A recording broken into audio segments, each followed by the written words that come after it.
I speak at a moment when questions are louder than answers. Across West Africa, people are asking what really happened after a Nigerian military aircraft made an unauthorized landing on Burkina Faso soil. They are asking why the fate of 11 Nigerian soldiers became the center of a diplomatic standoff. And they are asking what this moment means for sovereignty, airspace violations, and regional security in the Sahel. Let me be clear, Burkina Faso acted not out of hostility, but out of responsibility. When airspace is violated, when protocols are ignored, and when regional tensions are already high between the Sahel Alliance and ECOWAS, leadership cannot afford silence or confusion. This is not just about a forced landing or a military incident.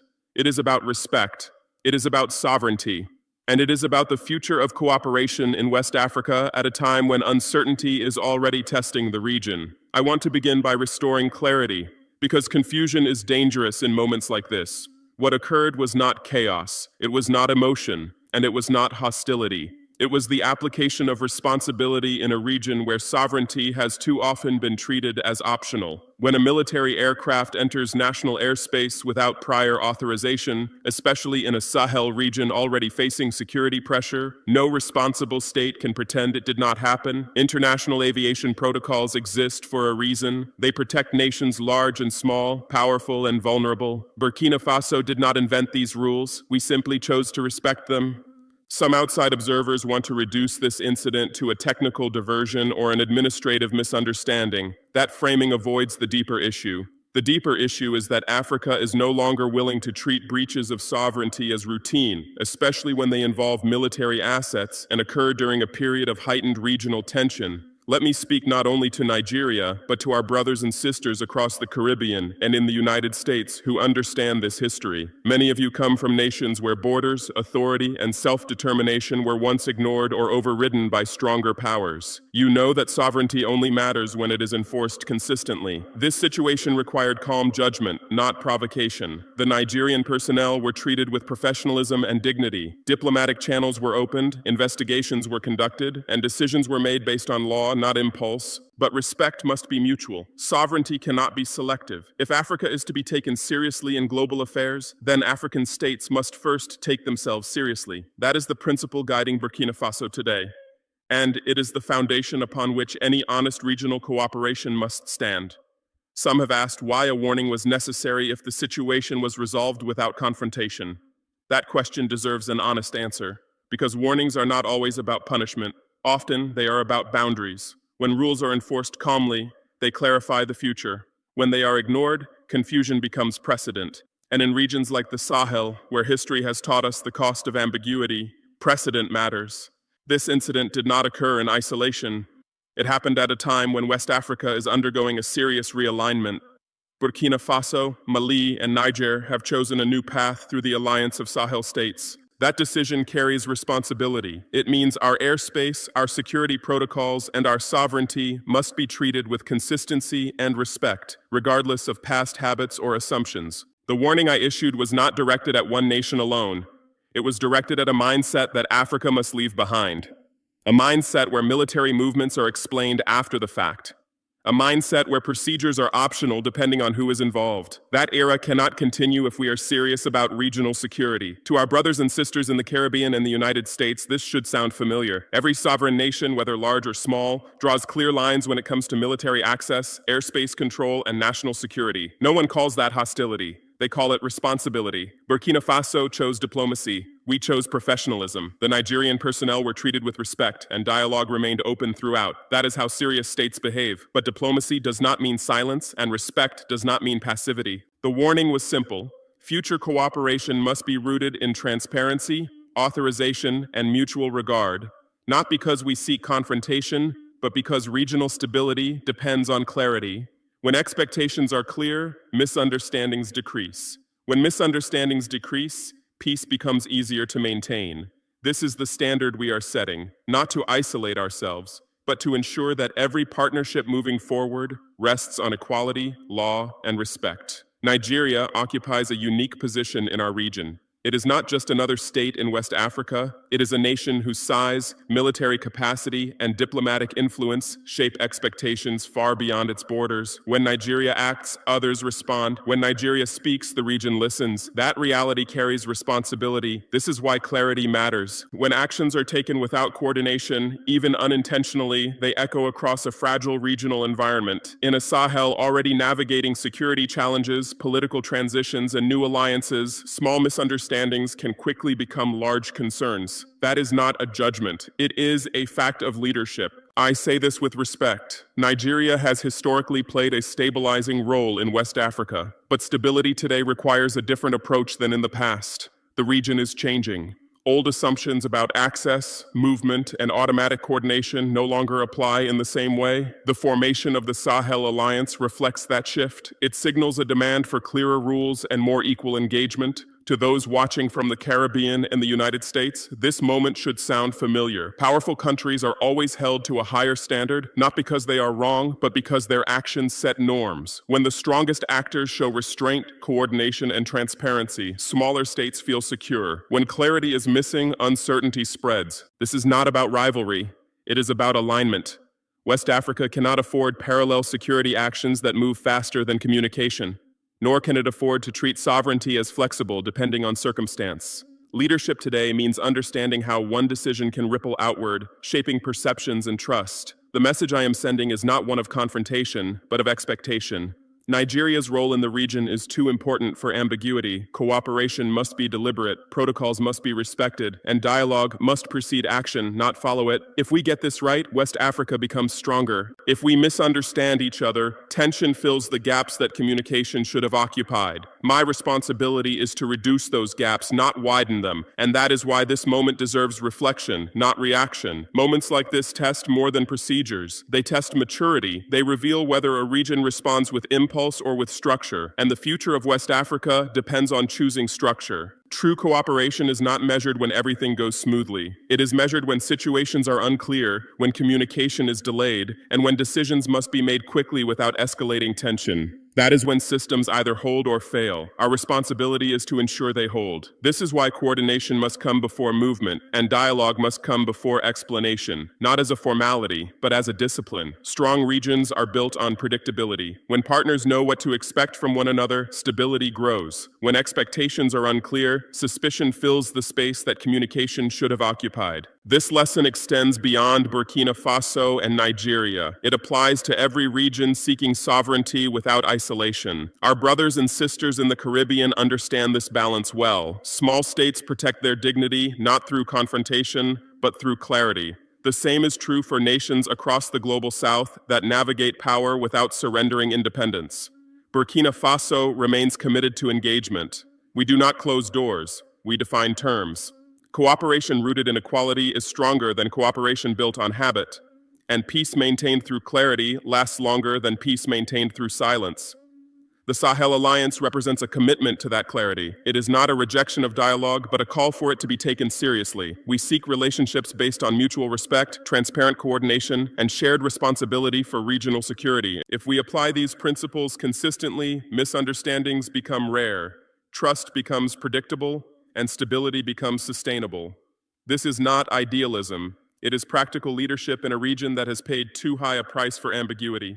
Our future depends on learning from moments like this and using them to strengthen systems, not strain relationships. That is the path forward, and that is the standard Burkina Faso will continue to uphold. Let me be clear about what Burkina Faso seeks going forward, because intentions matter as much as actions. We are not pursuing confrontation. We are not retreating into isolation. And we are not interested in misunderstandings becoming habits. What we seek is a region where cooperation is deliberate, not assumed, where coordination is expected, not improvised, and where sovereignty is respected as a foundation for trust, not treated as an inconvenience to be managed after the fact. This moment offers an opportunity, not just for Burkina Faso and Nigeria, but for West Africa as a whole. Moments of uncertainty can either harden divisions or strengthen systems. The choice depends on whether leaders respond with defensiveness or with clarity. To our partners, I say this openly. Dialogue remains welcome, cooperation remains possible, but it must be built on transparency and equality. That is not a demand unique to Burkina Faso. It is the standard every serious nation applies when its security and dignity are involved. To Africans at home and across the diaspora, including our brothers and sisters in the Caribbean and the United States, understand this clearly. Sovereignty is not a rejection of partnership. It is the condition that makes partnership meaningful. When nations respect themselves, they are better able to respect others. We are living in a time when the global South is redefining its place in the world. That process requires maturity, patience, and firmness in equal measure. Burkina Faso chooses that path, not loudly, not recklessly, but consistently. The message at the heart of this moment is simple. Respect creates stability, clarity prevents conflict, and cooperation grounded in dignity lasts longer than cooperation built on habit. That is the future we are working toward, and it is one that serves not only Burkina Faso, but the entire region. If we apply these principles consistently, misunderstandings become rare, trust becomes predictable, and stability becomes sustainable. This is not idealism. It is practical leadership in a region that has paid too high a price for ambiguity. Our future depends on learning from moments like this and using them to strengthen systems, not strain relationships. That is the path forward, and that is the standard Burkina Faso will continue to uphold. Many watching from the Caribbean understand this deeply. Small nations know that dignity is preserved not by size, but by resolve. The same is true for African states navigating a world that is changing faster than old institutions can adapt. This is why restraint matters, calm enforcement matters, and clear communication matters. When states act with composure, they earn respect beyond their borders.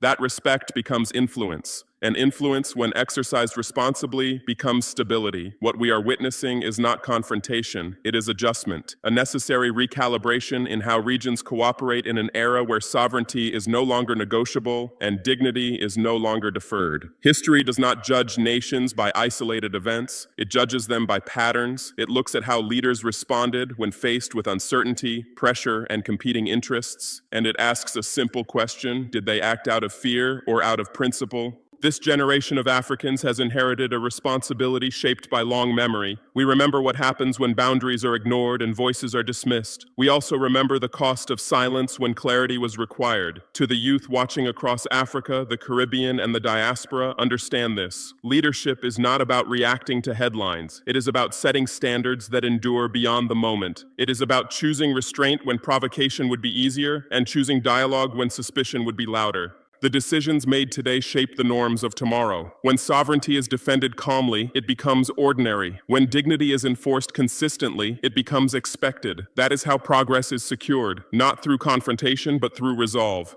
What matters most is not how this moment is debated today, but how it is remembered tomorrow, whether it is seen as a step toward maturity or a missed opportunity for clarity.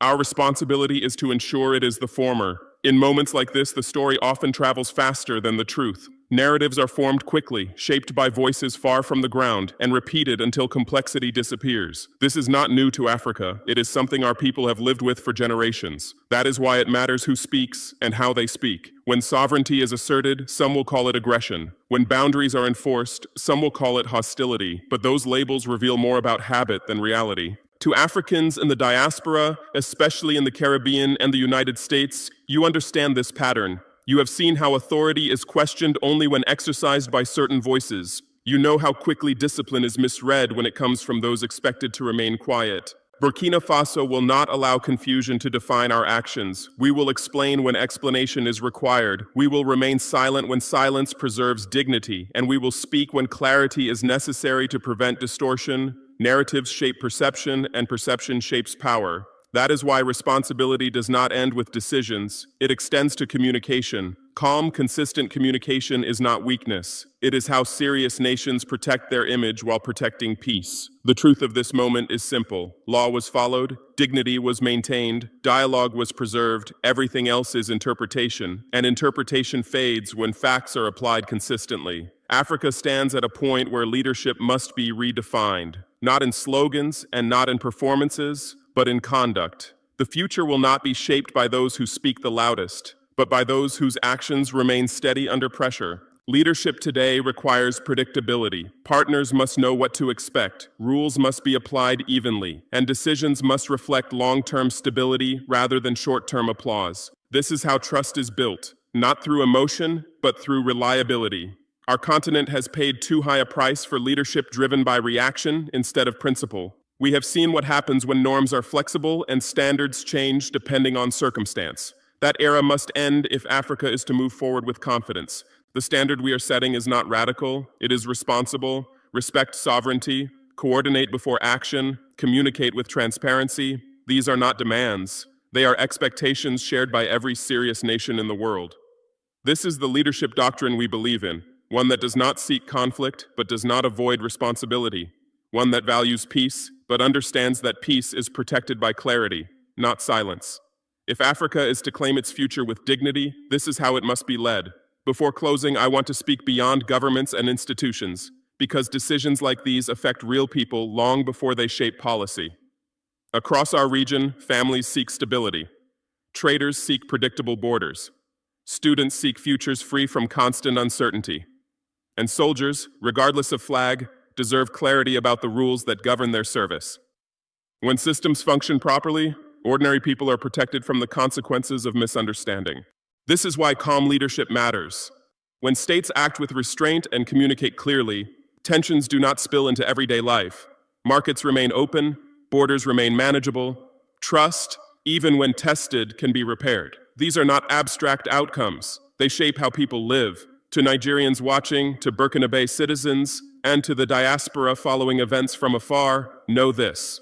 Respect between states is not built through silence or speed, but through structure, and structure exists to protect people first, not pride. This moment should reassure, not alarm. It shows that issues can be handled through professionalism rather than panic, through dialogue rather than spectacle. That is the maturity our region must continue to demonstrate. The strength of leadership is not measured by how loudly it responds, but by how well it prevents uncertainty from becoming fear. That responsibility guides every decision we make, and it remains central to how Burkina Faso will engage with its neighbors and partners moving forward. History does not pause to explain itself. It simply records how nations behaved when responsibility called. Long after debates fade and headlines change, what remains is whether leaders chose clarity over confusion and dignity over silence. This moment was not about confrontation. It was about principle. It was about showing that sovereignty, when defended calmly, becomes ordinary rather than exceptional. And when dignity is applied consistently, it becomes the foundation of trust. To those watching across Africa, the Caribbean, and the diaspora, understand this clearly. The future will not be shaped by those who react the fastest, but by those who act with discipline and purpose. Nations earn respect not by demanding it, but by demonstrating it through steady conduct. Burkina Faso's path is not one of isolation or hostility. It is one of responsibility. We seek cooperation grounded in equality, dialogue built on transparency, and partnerships that respect the rules that protect us all. This moment will pass. Others will follow. What matters is the standard that remains. If clarity becomes habit and dignity becomes expectation, then peace is no longer fragile, it becomes durable. That is the legacy we choose, and that is the future we are committed to building.